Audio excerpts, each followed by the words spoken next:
Josephine. I won't leave you waiting in between. And the cigarette you bummed from me is almost burning out. You suck it till your fingers burn and then you throw it on the ground. Bienvenue dans l'épisode 28 de la saison 2 du podcast Les enfants vont bien. Nous faisons partie de générations qui ont retardé leur entrée dans la maternité. Un peu comme si le recul de l'espérance de vie nous donnait ce droit-là. Pourtant, notre fertilité ne s'est pas adaptée à notre nouveau mode de vie. Les statistiques sont édifiantes. L'âge de l'arrivée du premier enfant est de 31 ans en 2020, contre 24 ans en 1974. On estime qu'une femme a 75% de chances de concevoir après un an d'essai avant 30 ans, 66% à 35 ans et seulement 44% après 40 ans. Une chose est sûre, nous sommes mal informés sur la fertilité en général et plus particulièrement sur les solutions qui s'offrent à nous par anticipation. Larissa, elle l'est informée. Elle est même hyper informée. Consciente de ses lacunes, elle a monté une association pour défendre nos droits à nous les femmes, à préserver notre fertilité. Elle défend becs et ongles l'ouverture de l'accès à l'autoconservation des ovocytes pour nous offrir une assurance fertilité. Alors c'est clair, rien n'est acquis, mais découvrir l'impossibilité de transmettre son patrimoine génétique et devoir recourir à un don de gamètes est une pilule parfois bien difficile à avaler. Évidemment, je ne voulais pas préciser, mais Larissa a eu recours à l'autoconservation dans un pays étranger. À mon micro, elle nous raconte son cheminement, son parcours et ses combats. Je vous laisse découvrir l'envergure de ses connaissances, son histoire est passionnante. Je vous souhaite une bonne écoute. Bonjour Larissa. Bonjour Constance. Je te remercie beaucoup de t'être rendue disponible pour cet épisode un peu spécial, puisqu'aujourd'hui on va traiter d'un thème dont tu m'as parlé, je pense en MP sur Instagram, si je me souviens bien, à l'origine.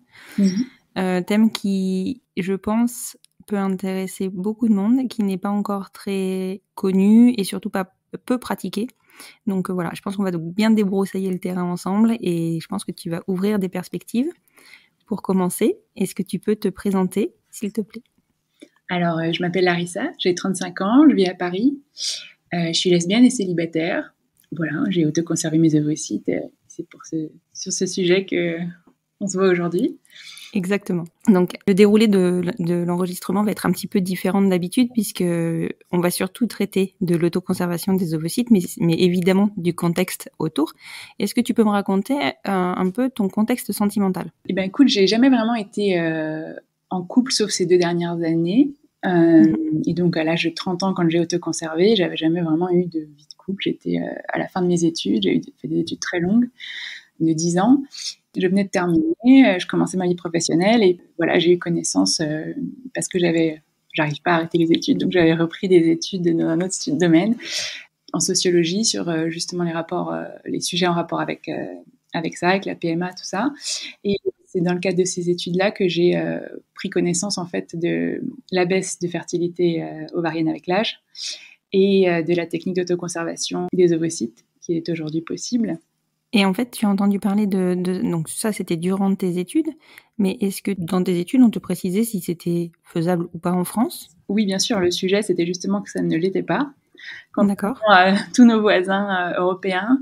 Et en fait, on essayait de savoir un peu pourquoi et comment on en était arrivé à être autant en retard par rapport aux autres pays. Alors, je ne sais pas si je développe tout de suite, mais... Oui, je veux bien que tu développes parce que c'est vrai que c'est... Pourquoi en France, on ne propose pas l'autoconservation des ovocytes ? Eh bien, en fait, en France, elle est autorisée, mais uniquement dans les cas qu'on dit d'infertilité, enfin de pathologique ou iatrogène, c'est-à-dire lorsqu'une personne est sur le point de recevoir un traitement, genre une chimiothérapie ou un traitement qui abîme les ovaires, lorsqu'elle a subi une chirurgie en rapport avec les ovaires. Enfin, il faut que ce soit lié à une pathologie ou à un traitement. Mais elle n'est pas autorisée en prévention de l'infertilité liée à l'âge. C'est ça qui est fou. Voilà, parce qu'on considère que c'est une mesure qui serait sociétale. Et donc, en fait, la France a beaucoup de plaisir, a eu beaucoup de plaisir en 1994 à créer une loi qui distingue entre ce qui serait d'ordre pathologique et ce qui serait d'ordre non pathologique ou sociétal, qui n'est du coup pas encadré en France. Mais maintenant, il y a beaucoup de chercheurs, notamment, je pense à la thèse de Manon Vial, qui démontre que en fait cette distinction entre sociétal et pathologique n'a plus aucun sens en fait, puisque aujourd'hui la majorité des couples qui recourent à la PMA en fait le font sur un motif de recul de l'âge, notamment de la femme, et que ce soit pas lié ou pas, enfin associé ou pas à une autre, à quelque chose chez monsieur. Il n'empêche que c'est le premier motif de consultation en PMA et que donc parce que c'est un couple hétérosexuel, on considère que c'est pathologique, alors que c'est tout autant sociétal finalement, puisqu'il s'agit du recul de l'âge à la première maternité qui touche en fait tout le monde en fait. Oui, complètement. Et est-ce que tu penses que ça peut avoir un rapport aussi avec le financement de cette mesure ? Alors oui, aussi, puisqu'en France, on considère que tout ce qui est autorisé doit être intégralement pris en charge et que ça doit être pris en charge pour tout le monde. Et donc, dans la mesure où on ne peut pas le financer pour tout le monde, on préfère l'interdire, contrairement à nos voisins qui n'ont pas de difficulté à dire on autorise, mais on ne prend pas en charge ou moins en charge. Voilà. Et il y a une autre spécificité française, c'est qu'elle considère que la PMA et donc l'autoconservation, ça rentre dans les techniques d'AMP, puisque c'est de la préservation de gamètes, que la PMA s'adresse à un couple et que ce couple, comme si elle s'adressait à un patient formé de 2 personnes en fait, comme c'est un patient à 2 têtes et que ce couple donc est forcément hétérosexuel puisqu'il faut qu'il ait une pathologie. Et donc on considère que c'est un couple qui est malade. Donc 2 personnes forment un patient, ce qui est en fait sur le plan médical complètement une chimère en fait. À aucun autre moment on se dit on a affaire à deux personnes qui font un en fait. Dans les pays, on ne considère pas que la PMA s'adresse à un couple qui fait un, on va dire.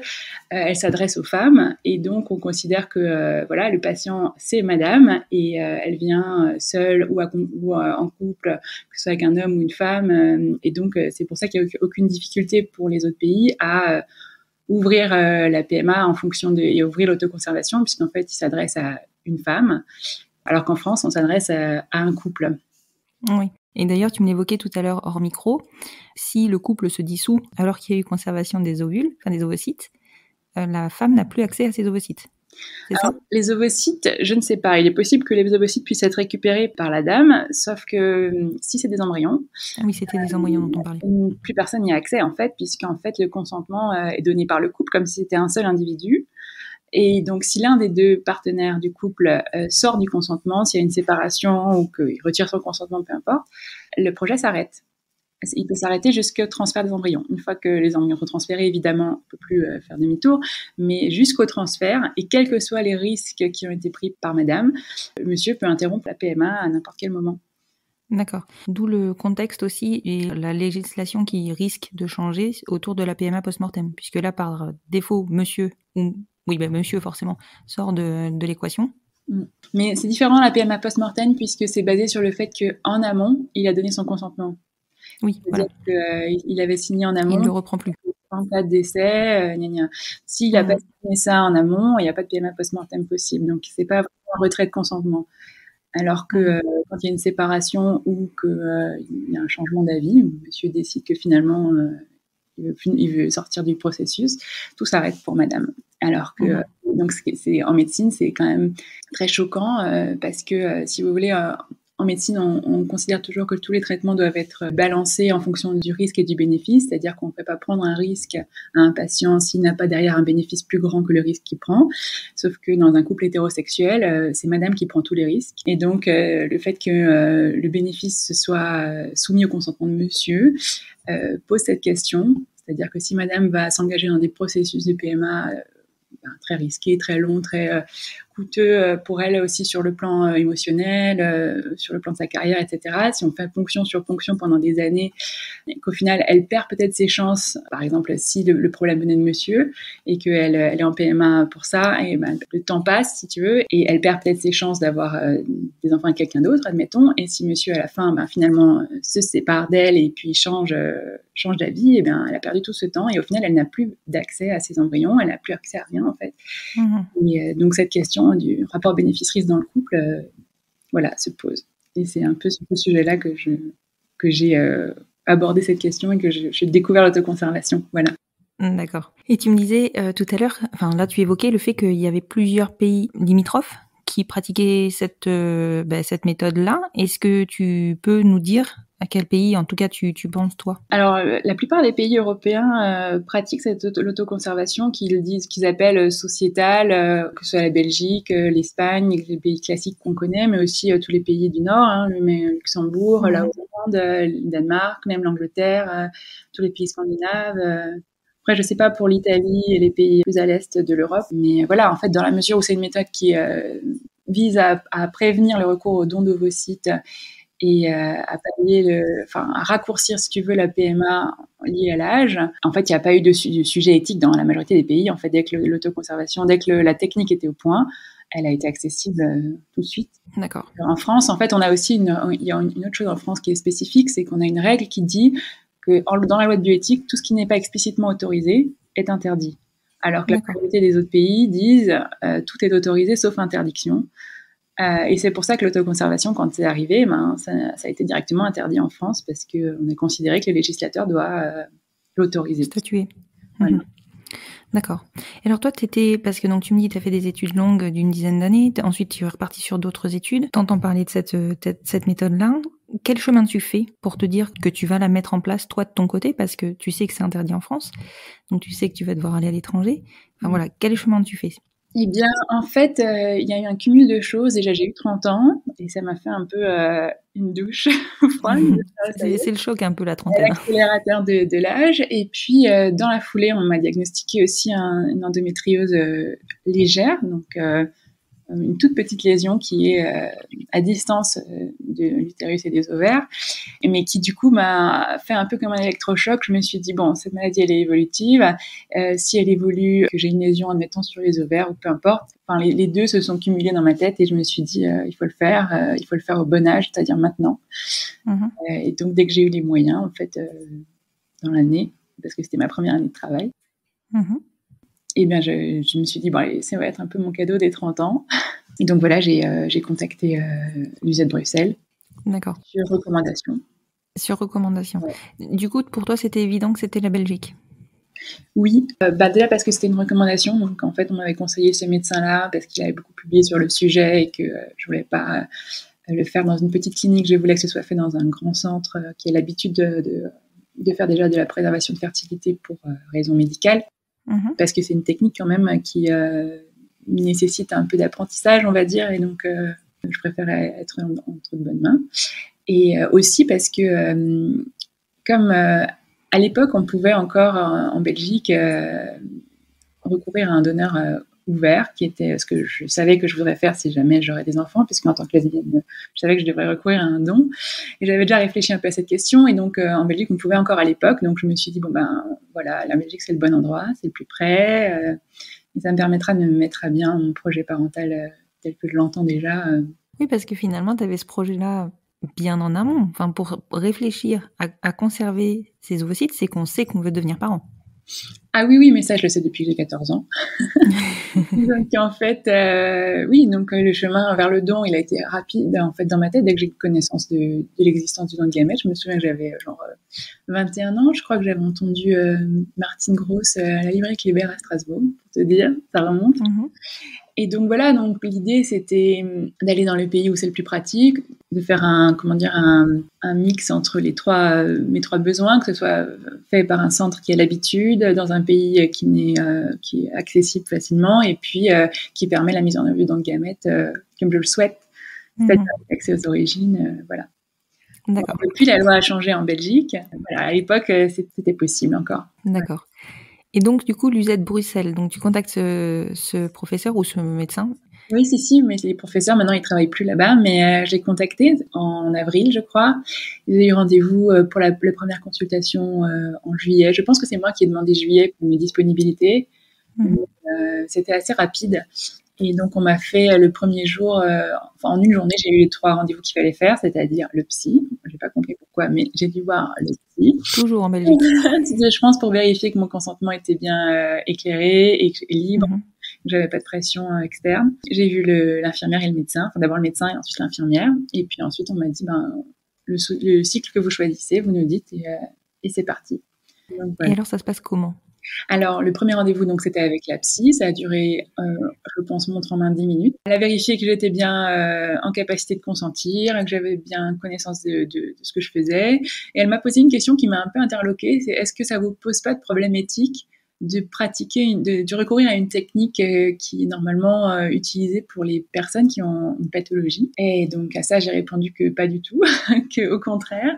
Ouais, c'est bizarre comme question. Au contraire, il n'y a pas de souci éthique à ça, puisque je n'empêche personne de recourir à cette technique. Enfin, c'est pas comme s'il y avait un nombre limité d'autoconservation possible. Et puis, en fait, je dis, ça évite que plus tard, j'ai un recours au don d'ovocytes qui, pour le coup, lui, est nécessaire à ces personnes qui ont des pathologies. Donc, en fait, c'est aussi... Et puis, en plus, si je les utilise pas, je serais ravie de les donner. Et donc, une personne qui a besoin d'un don d'ovocytes puisse... y avoir accès plus facilement. Donc, en fait, pour moi, je voyais absolument aucun... Et puis surtout, j'ai dit, c'est une question de droit des femmes quand même. Donc, oui, c'est ça. On a le droit de disposer de notre corps. De disposer de son corps. Les hommes font de la préservation de fertilité depuis 50 ans et on ne leur pose pas de questions éthiques. Donc voilà, donc j'ai dit non, pas du tout. Et donc, c'était juste qu'elle avait une liste de questions à poser. Donc, je la voyais cocher, si tu veux, deux secondes de cocher. Ça s'est abordé. Au revoir. Et donc c'est limite, si elle s'excusait de me poser ces questions, mais elle devait. Voilà. Ensuite, j'ai vu le médecin. Donc, le médecin m'a expliqué les risques, les bénéfices attendus. Il m'a dit, voilà, votre âge, on vise 20 ovocytes. Et il y a un risque, même s'il est faible, de torsion de l'ovaire, d'hyperstimulation avec torsion de l'ovaire. Donc, vous pouvez perdre un ovaire. C'est très rare, mais bon, voilà, je vous préviens quand même. Et il m'a dit, voilà, ensuite, statistiquement, il faudrait environ 20 ovocytes pour avoir très bonne chance d'avoir une naissance vivante. Après, c'est des statistiques, donc on peut pas... Il n'y a aucune garantie, voilà. Et puis, il m'a dit, voilà, après, on les sort 3 par 3. Donc, ça fait pas tant d'essais que ça. Et voilà, en fait, on espère, vu que j'avais un AMH à 2,9 et que j'avais 30 ans, on espérait pouvoir avoir les 20 en un cycle. En fait, du coup, quand tu as recours à la conservation des ovocytes, finalement, tu fais l'étape de la ponction liée à la FIV en amont. Exactement. Et tu vas te servir de ces ovocytes donc tu auras donc un transfert d'embryon congelé, parce que je suppose qu'ils font une rencontre avec le spermatozoïde hors de toi, forcément. Forcément, c'est une FIV. Donc ça devient donc une FIV, mais c'est juste que les délais sont étendus, quoi. C'est ça. Et le fait de séparer l'autoconservation de la FIV, ça permet de se stimuler beaucoup plus, puisque quand on fait une grossesse juste derrière, on ne peut pas surstimuler. Ah oui, d'accord. Et donc on peut prendre beaucoup plus d'ovocytes. Et ouais, tu as un meilleur rendement, en fait. Tu as le temps de cicatriser, tu n'enchaînes pas sur une grossesse immédiatement.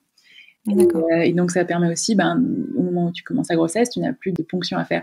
Mais c'est pas pour autant qu'on va pas faire des ponctions plus tard. C'est-à-dire que l'idée, c'est qu'il y ait cette réserve d'ovocytes au cas où j'ai plus du tout une baisse de fertilité ovarienne et que je dois passer au don d'ovocytes, en fait. Oui, voilà. Parce que là, techniquement, si tu décidais de faire un enfant dans le cadre d'un couple, tu passerais par un parcours classique puisque ta réserve ovarienne est bonne. Après, ça dépend, bien sûr, ça dépend ensuite du nombre d'enfants dont on souhaite, que l'on souhaite. Si évidemment vous souhaitez qu'un seul enfant et que vous devez passer en FIV, la question se pose d'utiliser les ovocytes prélevés. Mais si vous voulez plusieurs enfants, vous pouvez vous dire que c'est une assurance pour peut-être un deuxième ou peut-être un troisième après 40 ans. En fait, en général, on commence toujours par les ovocytes frais. C'est juste que quand on a une réserve d'ovocytes, peut-être on s'acharne moins. Oui, c'est clair. On a une approche différente après. Ça dépend toujours du médecin qui vous suit, évidemment, mais voilà, c'est comme une assurance un peu, mais sans garantie. Oui, voilà, c'est ça. Et alors, au niveau donc tu me disais, donc tu avais le médecin et l'infirmière, donc je suppose que le médecin t'a expliqué le parcours, l'infirmière t'a prescrit la stimulation. L'infirmière m'a expliqué techniquement le parcours. Ah d'accord, donc c'est normal. L'infirmière, elle m'a donné le planning avec, voilà, là vous faites ce jour telle piqûre, là vous faites telle prise de sang, telle échographie, et puis voilà. D'accord. Donc en fait, j'ai commencé moi le cycle d'octobre. Ce qui est bien quand on le fait à distance comme ça à 30 ans, c'est que il y a pas de stress, il n'est pas dans la précipitation. Il n'y a pas d'enjeu. J'ai choisi le moment qui me convenait et c'était le cycle d'octobre. Donc en fait, quand j'ai eu mes règles, donc les règles c'est le J1 du cycle. Si elles arrivent tôt le matin, en fait, dans la journée, on va dire, si elles arrivent en fin d'après-midi, on va dire que c'est le J1, c'est le jour suivant. En fait, c'est le début du sang rouge. Si c'est, disons, le matin ou en début d'après-midi, c'est le J1. Si c'est à partir de, disons, 17h, c'est le jour suivant qui est le J1. Donc, à J1, on dit, je commence. Donc, on doit faire d'abord une échographie et un bilan sanguin à J2. Donc, c'est les hormones, donc LH, FSH, estradiol et progestérone. Oui, le bilan classique. Voilà. Et ensuite, on envoie ça donc à la clinique avec l'échographie qui, en fait, compte les follicules. Là, pour le coup, on s'occupe pas de l'endomètre puisqu'il n'y a pas de... Mais oui, il n'y a pas de transfert. Il n'y a pas de transfert tout de suite, donc en fait, on regarde juste les follicules. Et donc, à partir de là, ils vont ajuster la dose d'hormones dont on a besoin. Moi, c'était la dose qui avait été déjà prévue, on va dire. Donc, j'avais 250 unités de Purégon à prendre tous les jours, donc le soir. Donc, c'est une injection dans le ventre, sous la peau, sous-cutanée, comme font les diabétiques, avec un stylo pré-rempli. Oui, tout à fait. J'ai mesuré mes doses et puis tous les soirs injecté à la même heure. Et à partir de, je crois, c'était J7, j'ai dû refaire un bilan, donc échographie et hormonale, c'est ça. Et là, on m'a dit, vous allez bloquer encore pendant, je crois que j'avais encore 2 jours ou 3 jours à bloquer. Et là, j'ai bloqué avec un médicament qui s'appelle Orgalutran. Tu as bloqué l'ovulation, en fait. On injecte aussi dans le ventre, on bloque l'ovulation, parce qu'en fait, là, à ce moment-là, les follicules sont prêts, enfin, l'ovaire est prêt à ovuler, il y a trop d'hormones, enfin, comme les follicules sont pas encore assez gros, mais le volume fait que notre cerveau a envie d'ovuler. Il faut bloquer cette ovulation, donc on doit ajouter un médicament qui bloque, que je prenais le matin, mais ça dépend des protocoles, certains les font prendre aussi le soir. Donc je prenais l'Orgalutran, le bloqueur, donc le matin. Ça, c'est des seringues qui sont unidoses pré-remplies. Ça brûle un peu l'Orgalutran. C'est plus difficile à prendre, je trouve, que le stimulant. Je prenais Orgalutran le matin et je continue à stimuler le soir pendant 2 jours, je crois, j'ai fait ça, 2 ou 3 jours. Et donc à J9 ou J10, je sais plus, j'ai dû refaire donc une prise de sang et une échographie. Et là, on m'a dit, vous rajoutez encore une journée. Ça, en fait, ça dépend de la prise de sang et de l'échographie. Ça peut être, on vous ajoute 2-3 jours, on vous ajoute 0 jours. Et donc, on m'a dit, voilà, vous ajoutez encore une journée. Et puis ensuite, vous allez déclencher à telle date. Le déclenchement, c'est donc ce qui va induire l'ovulation, soit par l'Ovitrel, soit par le décapeptile. Moi, j'ai eu du décapeptile à prendre à 2h du matin. Là, pour le coup, il y a une heure précise parce que c'est 36 heures pile poil avant le bloc. Donc, on m'avait dit, voilà, donc tel jour à 2h du matin, il faut prendre ce médicament. Et puis, 36 heures plus tard, vous êtes au bloc. Il faut être en Belgique. Voilà. Donc, moi, initialement, c'était prévu le mercredi. Et puis, comme en fait, on m'a ajouté une journée, finalement, c'était le jeudi. Donc, mercredi, j'aurais pu être accompagnée. Le jeudi, j'ai pas pu être accompagnée. Mais c'est pas grave. D'accord. Et donc, le mélange, en fait, à faire, le décapeptile, c'est un mélange poudre liquide. Donc, à 2h du matin, il faut être bien frais. Donc moi ça va, j'exerce une profession médicale, donc je suis pas effrayée par les aiguilles et tout ça, mais c'est quand même un peu technique. Donc c'est un mélange poudre liquide, donc on a 2 seringues, une pour faire le mélange et puis une pour faire l'injection, qui s'injecte aussi dans le ventre pour le coup, voilà. Et ensuite une fois que ça c'est fait, il y a plus de piqûre. Après c'est le bloc, la ponction. Et donc le jeudi je me suis rendue en Belgique. Et, j'ai beaucoup de chance, j'ai un employeur qui est assez flexible, donc moi je n'ai pas eu de problème pour déplacer mes jours de travail. Donc je me rends en Belgique le matin, je crois j'ai pris ou la veille au soir, je crois, j'ai plutôt pris un truc la veille au soir, j'ai pris le TGV low cost là, à 25 € le soir. J'ai dormi sur place pour être détendue parce que j'étais admise vers 10h le matin et j'étais au bloc à midi. Donc, c'est une anesthésie locale. Donc, ils m'ont injecté pas mal de médicaments anxiolytiques par voie intraveineuse. Mais j'ai pas été endormie ni péridurale, donc c'était local. Donc l'injection d'anesthésie locale se fait au fond du vagin. Déjà, elle est pas agréable. Et après, mais tu sais que là tu vas pas donner envie aux gens de le faire là. Non, si tu veux. Après c'est la réalité. Non, il y a pas de souci, c'est la réalité. Mais voilà, c'est en fait en France on vous endort, donc c'est une anesthésie générale. Que selon les pays, c'est différent. Après, comme en Belgique, tout vous est facturé, la présence de l'anesthésie, c'était l'anesthésie générale, ça a un coût. Oui. Donc, je pense que c'est pour ça qu'on préfère l'anesthésie locale. Et en fait, j'ai tout senti. C'est-à-dire que, évidemment, le fond du vagin était anesthésié, donc je sentais pas l'entrée, mais après que c'est une aiguille de 20 cm, je sais que je vais faire peur, mais bon, je le dis, c'est une aiguille de 20 cm qui va ensuite aller sous échographie, donc vous avez dans le vagin la sonde d'échographie et l'aiguille, qui va aller ensuite près de l'ovaire et puis aspirer chaque follicule un par un sous échographie. Et donc là, j'étais contente d'être réveillée parce que c'était quand même chouette d'entendre dire 1, 2, 3. Mais j'ai vraiment, je crois que j'avais mal parce que je sentais tout en fait. Alors on m'a injecté un peu plus d'anxiolytiques et tout ça, sauf que j'étais pas du tout anxieuse, c'est juste que je sentais tout. Et elle m'a dit, en fait, d'habitude, c'est pour des filles, donc on en ponctionne 4-5, ça dure 5 minutes. Sauf que moi, j'avais 32 follicules, et donc il fallait trouver ceux qui étaient gros, et ça a pris 45 minutes, la ponction. Donc j'ai vraiment bien j'ai dégusté quand même. Tu m'étonnes, parce qu'en fait, il pique à chaque fois qu'il voit un ovule, il pique, c'est ça? Quand il est assez gros, en fonction de ce que dit l'échographie, il l'aspire. Donc il faut qu'il ait entre 18 et 22 mm. Et on ne sait pas encore s'il est mature, c'est-à-dire qu'ils aspirent un follicule et puis après, il faut voir si l'ovocyte est dedans. Donc en fait, à la fin de la ponction, vous savez combien ont été ponctionnés et vous ne savez pas combien vont être congelés. Donc moi, il y en avait 22 ponctionnés et ils en ont congelé 20 comme c'était prévu. Donc j'imagine qu'ils ont bien pris le temps de vérifier qu'ils prenaient bien les gros follicules. C'est pour ça que ça a duré 45 minutes, sauf que moi, je sentais tout. Et puis à la fin de l'intervention, dès que ça s'est arrêté, j'avais plus du tout mal. En fait, c'était vraiment, je sentais pendant l'intervention, mais j'ai pas eu de douleur de cicatrisation. J'ai même pas pris 1 gramme de Doliprane après. D'accord, ok. Donc ça c'est très rassurant. Oui, non, une fois que c'était fini, voilà. C'est juste que si j'avais été anesthésiée, j'aurais rien senti du tout. Oui, bien sûr. Mais c'est vrai qu'on va en parler du coup, mais on va parler de ce qu'il faut ensuite des ovocytes. Comment ça se passe? Toi, tu savais d'avance? Enfin, il y a plusieurs procédures. T'as choisi ou c'est la même pour tout le monde? Ah non, c'est la procédure de cryoconservation, c'est la même pour tous les ovocytes. D'accord. Donc en fait, il vérifie qu'ils sont matures. Et puis quand ils sont matures, alors je ne sais pas comment on vérifie qu'ils sont matures. Je ne sais pas si c'est à la taille ou au microscope. Je pense que c'est au microscope. Eh bien, ils sont ensuite cryoconservés, c'est-à-dire qu'il y a une descente très rapide en température dans l'azote liquide. Et voilà, et ensuite ils sont stockés, donc pour le coup là en Belgique 3x3, mais j'imagine que dans d'autres, ça dépend de, je sais pas comment on fait techniquement, je sais pas s'ils sont chacun dans une paillette séparée ou si. Oui, ça c'est leur partie. Mais disons qu'ils sont ensuite, ensuite on reçoit une carte avec le nombre d'ovocytes conservés et voilà un numéro. D'accord. Et donc là c'est conservé dans une espèce de banque, je suppose? Oui, les miens, ils sont conservés à l'UZB. D'accord, donc ils sont à l'UZ. Oui. Et ils te facturent cette conservation ou Alors, je peux payer en une fois. C'est-à-dire que j'ai réglé 2400 € pour 10 ans, pour la ponction en elle-même et la conservation pour 10 ans. D'accord, ok. Après, j'avais encore les consultations. C'est 70 € l'infirmière, 100 € le médecin, 70 € le psy. D'accord. Oui, c'est vrai que ça fait quand même un sacré budget. Alors, c'est le prix de l'assurance finalement, mais ça fait un vrai budget.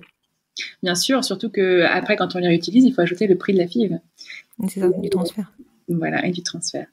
Donc tout ça, il faut en tenir compte. Mais j'ai oublié de te signaler quelque chose. C'est qu'avant que je commence, on m'a demandé c'est l'infirmière qui m'avait demandé ça, de décider ce qui serait fait de mes ovocytes si je les utilise pas ou si je décède. Ah oui. Et donc, j'avais 3 possibilités, soit les détruire, soit les donner à la banque de dons d'ovocytes, soit les donner à la recherche. Initialement, j'avais coché uniquement les données à la banque d'ovocytes. Et puis, on a un peu insisté auprès de moi en me faisant voir une vidéo pour me dire que la recherche, en fait, c'était aussi notre manière d'aider et qu'on pouvait aider encore plus de gens. Donc, j'ai coché les 2 finalement. D'accord. Même si j'avoue qu'avoir un gros problème avec le don en Belgique, qui est sans accès aux origines, alors c'est hyper important pour moi, mais je me suis dit que le don était trop important pour que je les donne pas, en fait. C'est trop précieux pour ne pas les donner. Et j'espère que la loi belge évoluera sur ce sujet, en sachant que je pourrais aussi, si jamais je souhaite les donner, faire un don dirigé, c'est-à-dire les donner à quelqu'un que je rencontre ou que je connais. Ça, c'est génial, ça. Mais si je fais ça, je leur donne tous mes ovocytes. Je peux pas... tu veux pas partager, quoi. De quoi faire 1 ou 2 enfants et les autres les mettre à la banque. C'est eux, ils en disposent après, ils peuvent les jeter, en fait. Donc, j'avoue que j'ai pas encore réfléchi à cette question pleinement. Mais voilà. Bon, t'as un peu de temps devant toi quand même pour réfléchir à ça. C'est ça. Après, ce qu'il faut savoir aussi, c'est qu'il y a vraiment une courbe d'apprentissage pour les cliniques qui font de la conservation d'ovocytes. Parce qu'en fait, c'est surtout la décongélation qui apparemment est un moment un peu critique. Donc, quand on choisit un centre qui fait, pour faire de l'autoconservation, il faut bien vérifier qu'ils ont bien entre 85 et 87% de succès à la décongélation. S'ils perdent plus d'ovocytes que 15%, peut-être qu'ils ne sont pas encore au point. D'accord. Oui, c'est important de savoir ça. C'est important aussi de savoir pourquoi je suis allée en Belgique et que je n'ai pas insisté pour le faire en France, parce qu'en fait, avec l'endométriose, même si elle n'était pas sur les ovaires, en vrai, je ne pouvais pas le faire de manière officielle en France, parce qu'il fallait vraiment que mon endométriose soit sur les ovaires, que je sois sur le point de me les faire enlever par chirurgie pour que on propose d'autoconservation. Après, j'aurais pu ratisser tout le territoire français pour trouver quelqu'un qui éventuellement pourrait me faire passer en autoconservation pathologique. Je ne l'ai pas fait parce que je savais que j'aurais besoin d'un don quoi qu'il arrive, et que si mes ovocytes sont conservés en France, je peux pas les sortir pour aller recourir à un don à l'étranger sans demander à l'agence de biomédecine. Sauf que l'agence de biomédecine m'aurait dit non parce que je suis pas en couple avec un homme. Donc, ce critère-là a été important pour décider d'aller à l'étranger, quoi qu'il arrive. Oui, complètement. J'avais même pas, tu vois, que même avec l'avis de l'agence de biomédecine, on pouvait transférer les embryons. Je savais même pas ça. On peut sortir des éléments du corps humain ou les importer à condition que l'agence de biomédecine soit consultée. Déjà, ça prend beaucoup de temps. Et ensuite, ça c'est fait en fonction de la loi française, toujours. Donc, cette question doit être vraiment posée quand on est LGBT, je pense, parce que, mais même aujourd'hui, alors qu'on est à l'aube de l'ouverture de la PMA en France, on ne sait pas demain comment les couples de femmes et les femmes célibataires auront accès aux dons, si ça va être rapide, facile, territoire dépendant. Conserver ses ovocytes en France quand on est LGBT ou célibataire. Célibataire hétéro, on peut se dire que on espère être en couple au moment où on les utilise, mais quand on est LGBT et qu'on sait que de toute façon on devra recourir à un don, la question de le faire en France se pose parce que après, pour les sortir, pour aller recourir à un don à l'étranger, si on a des difficultés à accéder en France, c'est compliqué. Ouais, c'est compliqué. Après, si on les met à l'étranger, on peut les ramener en France, mais il faut savoir que le coût de transport est très élevé. C'est environ 2 000 €, je crois. Les sociétés de transport vraiment se gavent. Bon, si on peut les ramener en France, pour le faire en France, on n'a pas la FIV, donc les coûts après s'arrêtent là. Voilà, c'est quand même, il faut le savoir, c'est très cher dans les transports. Et toi, là, ceux que tu as conservés à l'UZB, tu peux les déplacer en Belgique, par contre. Si jamais tu souhaites passer par une autre clinique pour ta FIV, c'est possible. Alors, je peux les déplacer en Belgique ou dans un autre pays, si j'ai les moyens de payer, en fait. Oui. Parce que le transport, c'est toujours le même problème. Hein. Mais simplement, il faut que, si je fais ça, j'ai encore rien décidé, mais si je fais ça, je ferai attention à ce que la clinique qui les reçoit soit formée à l'autoconservation, parce que c'est la décongélation qui est le oui, voilà, c'est ça, parce qu'ils sont transférés congelés. Donc, voilà, c'est ça. Donc la décongélation et la FIV se fait au même endroit, donc dans la clinique qui ferait le transfert. D'accord. C'est vraiment passionnant. Tu t'as abordé plein de sujets que je ne maîtrise pas et surtout qui peuvent vraiment, pour bien des femmes qui sont en limite, on va dire, de pouvoir concevoir, ça ouvre des perspectives. Vraiment, ça ouvre des perspectives.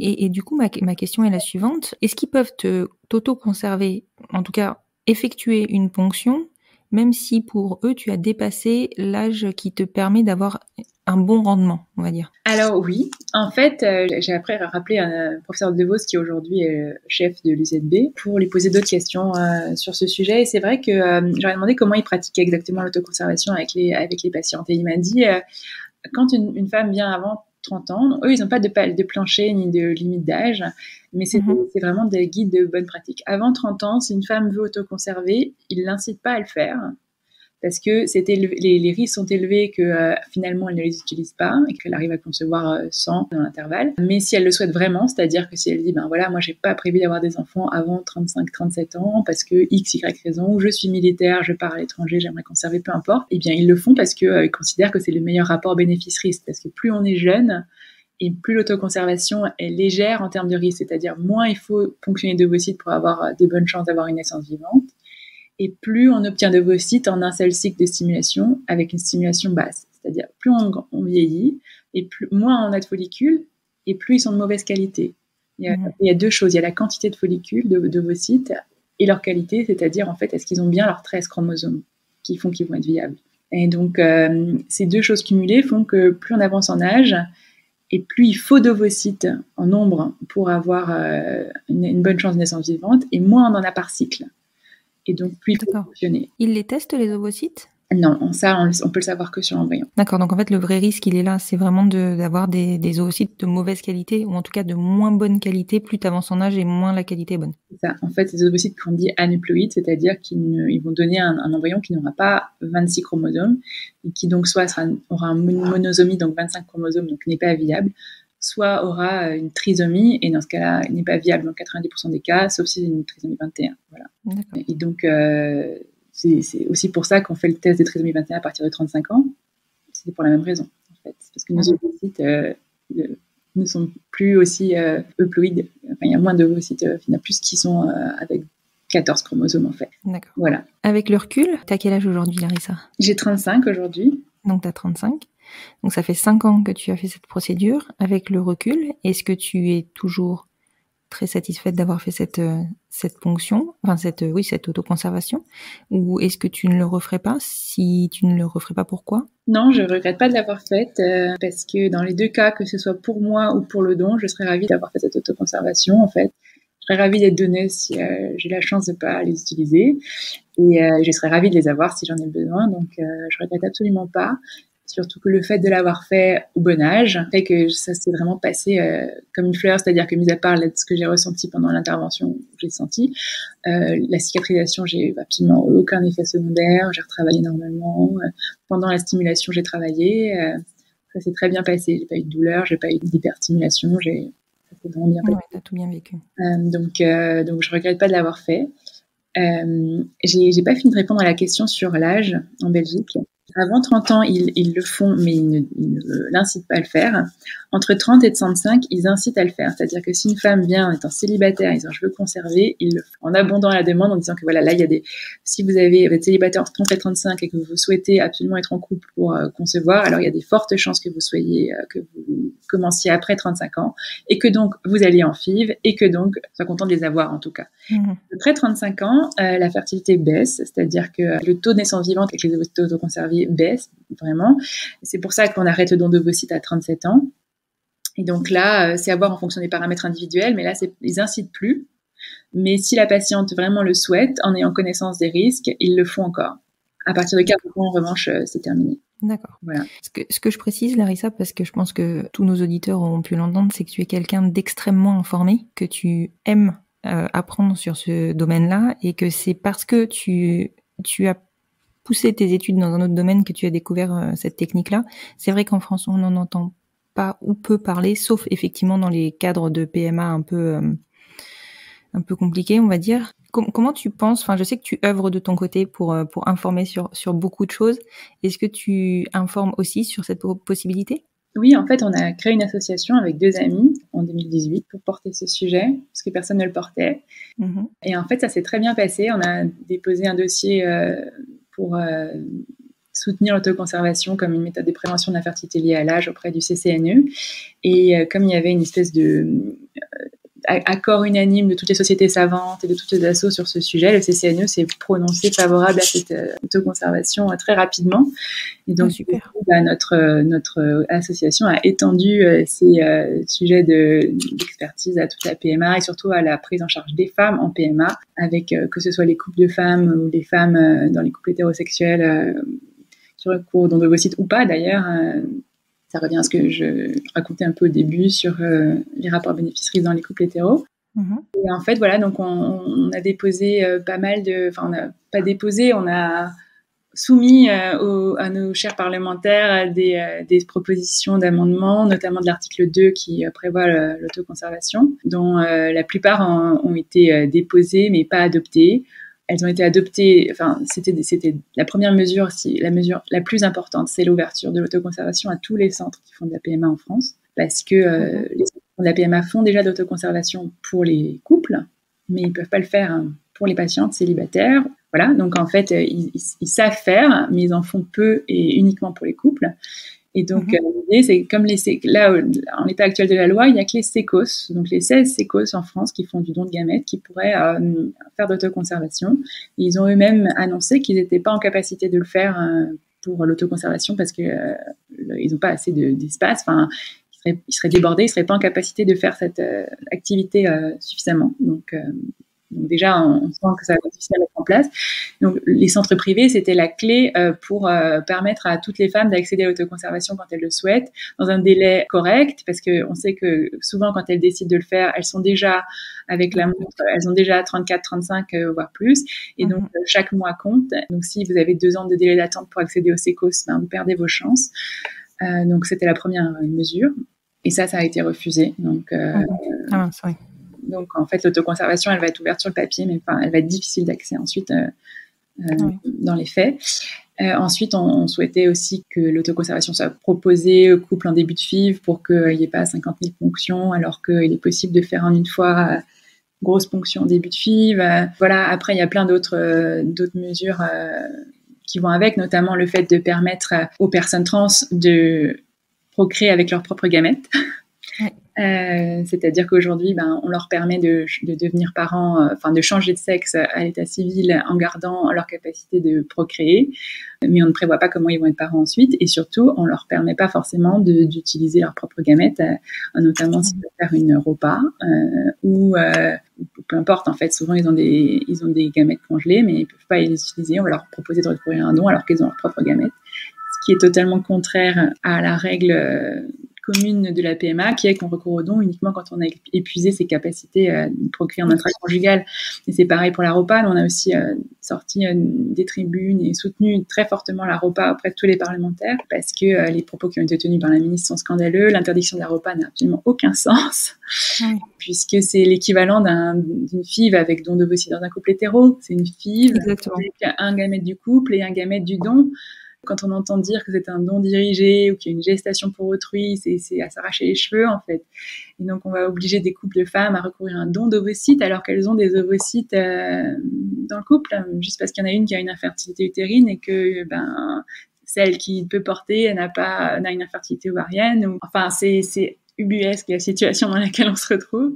Ouais. Voilà, donc tous ces sujets, on les porte aussi. Donc on est très contents. On avait aussi milité évidemment pour le retrait du plancher d'âge, parce que il était question de mettre une limite d'âge à 32 voire plus, ce qui en fait est déjà beaucoup trop tard. En fait, on aimerait que ce soit les médecins qui fixent la meilleure, qui aient un guide de bonne pratique comme en Belgique, qui suivent les recommandations scientifiques en fait, parce que si la science nous dit demain, en fait 32 c'est trop tard et que nous on doit repasser par un processus législatif, attendre les prochaines révisions, en fait, autant un plafond d'âge, c'est-à-dire dire au-delà d'un certain âge, le rapport bénéfice-risque n'est plus bon, ça fait sens scientifiquement. Un plancher, ça n'a pas de sens. C'est-à-dire le seul risque, c'est qu'elles ne les utilisent pas. Donc, c'est à discuter en one-to-one avec les médecins, en fait. C'est pas à la loi de dire avant tel âge. Non, ça c'est sûr. Puis chaque personne est différente, tout est différent, donc chaque contexte est particulier. Voilà, donc en fait, on avait aussi demandé ça. Mais finalement, en fait, pour le plancher d'âge, ça va être fixé par décret, ce qui est mieux que si c'était écrit dans la loi. Oui. Bon, en tout cas, clairement, tu milites pour l'autoconservation des ovocytes. Je pense que ce qu'il faut retenir, c'est que pour le moment, il faut clairement continuer si on a ce projet-là, ou si suite à cet épisode, c'est quelque chose qui vous intéresse. Je pense qu'il faut vraiment continuer à basculer sur les pays limitrophes, parce que en France, c'est comme pour la PMA. On a une petite dizaine d'années devant nous avant que les choses se mettent vraiment en place, je pense. Oui, après, il faut aussi savoir que l'autoconservation, c'est pas une garantie. Donc, je voulais donner des chiffres parce que c'est important de les entendre pour avoir vraiment un consentement éclairé. Avec 15 ovocytes fonctionnés à 30 ans, il y a 70% de chances de naissance vivante environ. D'accord. Avec les mêmes 15 ovocytes fonctionnés à 35, c'est environ 50%, et à 40, environ 30%.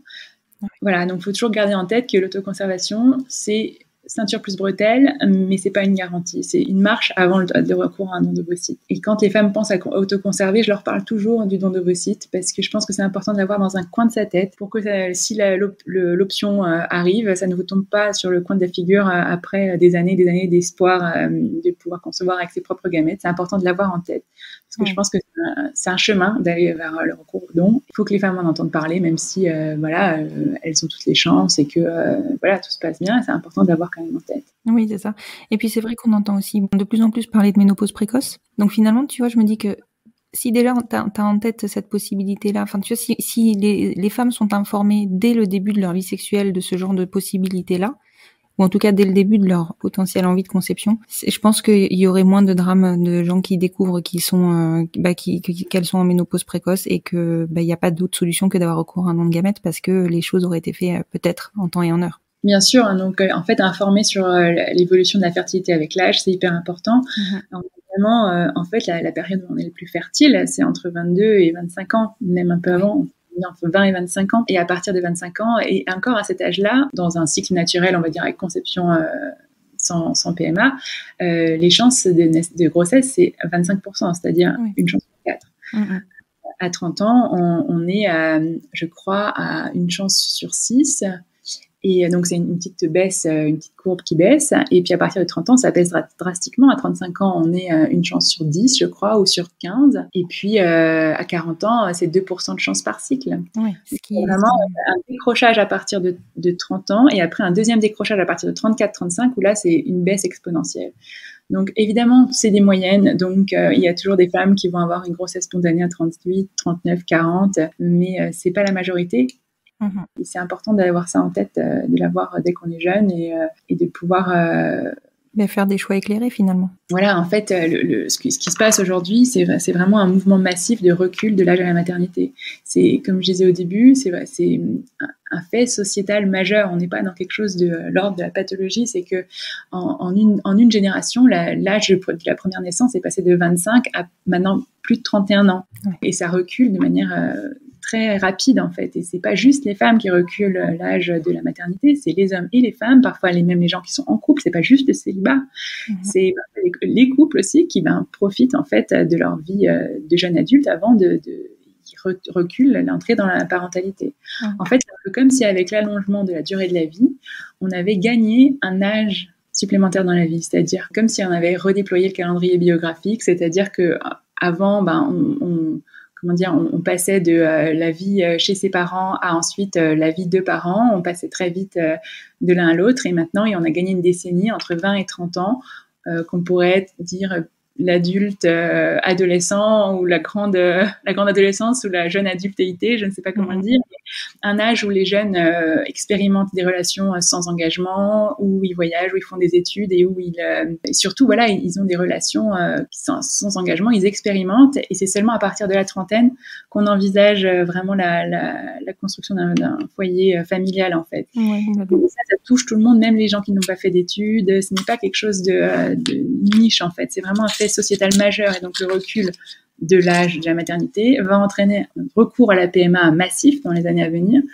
Et l'autoconservation, c'est une des armes, avec aussi l'ouverture de la PMA aux célibataires, c'est un autre sujet, mais c'est une des armes dont on va avoir besoin dans l'avenir, c'est certain. Il y avait un autre sujet que j'aimerais aborder, c'est le rapport autoconservation et le don d'ovocytes. C'est qu'on sait qu'aujourd'hui, on a une pénurie de dons d'ovocytes. Il y a au moins 4 ou 5 ans d'attente pour accéder à un don d'ovocytes. Et l'autoconservation, c'est une manière de pallier à cette pénurie, puisque déjà, ça permet d'avoir moins de femmes qui recourent à don d'ovocytes en raison de l'âge, et de réserver le don d'ovocytes aux femmes qui recourent au don d'ovocytes pour des raisons de chimio, de perte des ovaires, ou peu importe. Et en plus, les personnes qui recourent à l'autoconservation, qui n'utilisent pas leurs ovocytes ou qui ne les utilisent pas en totalité, sont quand même très enclines à les donner en général, puisqu'elles savent que c'est précieux. Donc on a à la fois, si on ouvre l'autoconservation, une baisse de la demande sur le don d'ovocytes et en plus une augmentation de l'alimentation de la banque d'ovocytes par une voie pour le coup très très éthique, puisque la question du risque pris par la donneuse ne se pose pas, puisqu'elle a pris ce risque pour elle-même et qu'ensuite elle fait vraiment juste un don. Donc voilà, c'est un des arguments qu'on avait avancé auprès du CCNE, parce que vraiment il faut penser le don en France de manière globale, et pour l'instant c'est pas le cas. Oui, tout à fait. Mais c'est vrai que c'est vrai qu'il faut voir ça. Ça pourrait effectivement régler cette pénurie. Enfin, pas la régler, mais en tout cas réduire cette pénurie. On parle beaucoup du don de sperme parce qu'on parle beaucoup des couples de femmes, mais le vrai sujet du don de gamètes en France, c'est le don d'ovocytes. C'est la plus grosse demande, elle va sur le don d'ovocytes. Toutes les femmes vont en Espagne, et la majorité viennent de la question de l'âge, en fait. Donc, pas une demande d'origine pathologique, c'est une demande d'origine sociétale, et elle concerne le don d'ovocytes. Et d'ailleurs, on peut aussi s'attendre à ce que l'ouverture de la PMA aux couples de femmes permette de recruter des donneuses d'ovocytes grâce à ce qu'on appelle un peu le don, le contre-don, C'est-à-dire qu'il est possible, mais ça c'est mon opinion, mais il est possible que les couples de femmes qui recourent aux dons entre 20 et 30 ans ou un âge favorable et qui sont en parfaite santé décident de donner d'ovocytes un peu pour faire un contre-don, en fait, et parce qu'elles ont été sensibilisées aux dons, parce qu'on sait que là où on recrute nos donneuses et nos donneurs, c'est principalement dans les centres de PMA. Et donc, probablement que la PMA pour toutes va nous amener des donneuses en bonne santé, jeunes, et en fait rendre service à tout le monde. Et ce serait un beau pied de nez. Je pense. Ce serait un beau pied de nez. Je te remercie beaucoup, Larissa. Je crois qu'on a abordé un grand nombre de thèmes autour de l'autoconservation des ovocytes. Cet épisode est hyper enrichissant. Enfin, moi, j'ai appris énormément et je pense que ça va être le cas de beaucoup de nos auditeurs. J'espère vraiment qu'en tout cas, ça va ouvrir des perspectives. Et je le pense, sincèrement. Pour moi, c'est quelque chose dont je n'avais jamais entendu parler, hormis effectivement en parcours un peu costaud de PMA. Et je l'avais même pas envisagé. Je l'ai jamais envisagé, pour te dire. Donc, je pense que si on informe maintenant, ça va pouvoir aider les futures générations.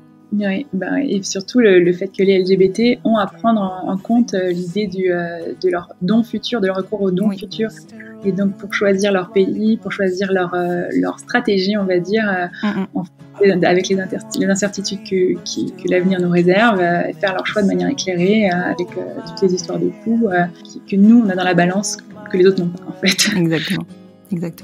C'était important pour moi de faire passer ce message-là. Et je te remercie, je pense qu'il est bien passé. Je te remercie beaucoup et je te dis à très bientôt, Larissa. À bientôt, Constance, au revoir. Au revoir. Je vous reprends pour compléter ce témoignage. Hors micro, Larissa m'a expliqué que la crainte concernant l'accès à l'autoconservation des ovocytes était qu'elle pourrait avoir pour conséquence de reculer l'âge de la première maternité. Or, ce n'est clairement pas le cas. Il est nécessaire parce que l'âge de la première maternité recule, et non pas l'inverse. Il pourrait presque avoir l'effet inverse même, puisqu'il contribuerait à réduire les délais d'accès à la PMA, et donc permettrait une première naissance plus tôt que sans cette possibilité. On considère même qu'il aiderait à l'augmentation de la natalité, puisqu'il réduirait le temps passé en PMA pour les couples, leur permettant ainsi de pouvoir avoir un deuxième ou un troisième enfant avant les 40 ans de la personne qui enfante. Dois-je aussi évoquer la réduction des inégalités hommes-femmes quant à la pression de l'horloge biologique ? Vous l'aurez compris, je suis convaincue. Je vous attends sur le compte Instagram du podcast si vous souhaitez échanger sur ce sujet ou bien d'autres. @lesenfantsvontsbien podcast.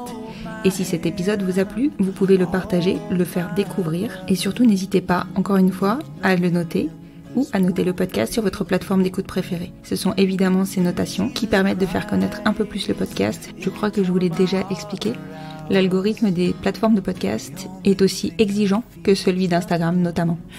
Je vous souhaite une très belle fin de journée et espère vous avoir apporté un petit peu de paillettes dans cette première semaine de confinement. Et je vous dis à vendredi prochain pour un nouvel épisode du podcast Les enfants vont bien.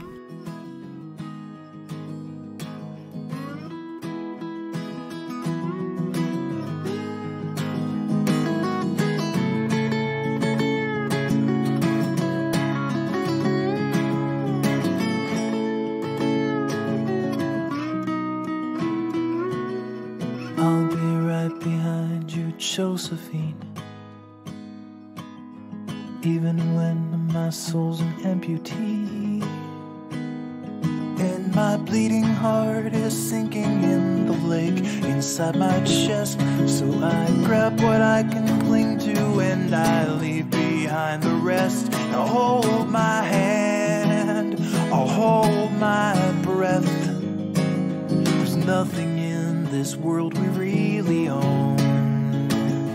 Jesus Christ, if you tore my heart out, the only thing I'd feel was less alone.